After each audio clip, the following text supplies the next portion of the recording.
your Alaska Link weather for Fairbanks and the interior.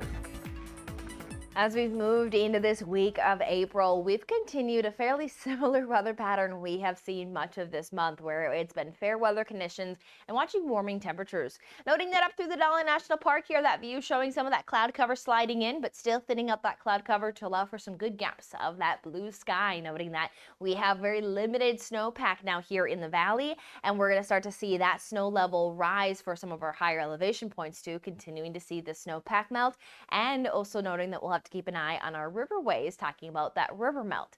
Now, what we have setting up here for our final weekend of April is pleasant conditions. We're going to continue to talk about seeing gaps of that beautiful blue sky with seasonable highs into those 50s. Now, there will be some waves of energy in play from the south that will keep in bringing us times of that cloud cover, but also seeing that early next week that may be able to bring us sometimes of precipitation. Overall, more nuisance activity, not any high impacts at the moment, but something we will monitor. But then as we continue through next week, we will step into May on Thursday, and we're going to continue this pretty seasonable, quiet weather pattern for the interior, as much of the month has fallen with that pattern.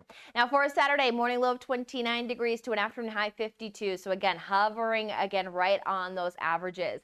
Now, throughout the day, we'll battle again some hit or miss areas of that cloud cover, noting there is some thinning at time. Also, little spots of some precipitation trying to build up to our higher elevation points, but again, pretty weak overall. Not a lot of focus in the south central yet. Once we can get a higher south central moisture content, that will come early next week. That's where we may see some waves move into the interior. But by Sunday, we see even some nice gaps of seeing abundant blue skies around. And when it comes to seeing those blue skies, our daylight hours do sit now over 16 and a half hours. We have 5:30 nearly there, that sunrise, sunset there 10 o'clock. And we're going to continue to see that big grip of daylight. It will start to slow down a bit as we are now 2 months out from our summer solstice. So we'll continue to monitor these daylight hours, especially as we continue to move into our late spring months, and can start to see conditions change up as we track anything from that snow melt to the river breaking up of our riverways and seeing greening of our vegetation.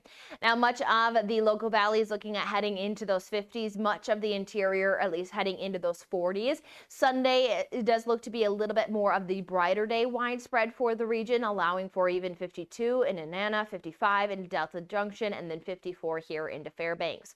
We'll note that Monday and Tuesday is where we may see some ejections of that moisture lifting in, so we'll keep a slight chance of a rain shower to a wintry mix mention, especially due to if it comes overnight, our temperatures are right around that freezing mark. But generally with high temperatures, even with some increased areas of cloud cover and some waves of energy, we still stay with that trend of our high temperatures heading into those 50s.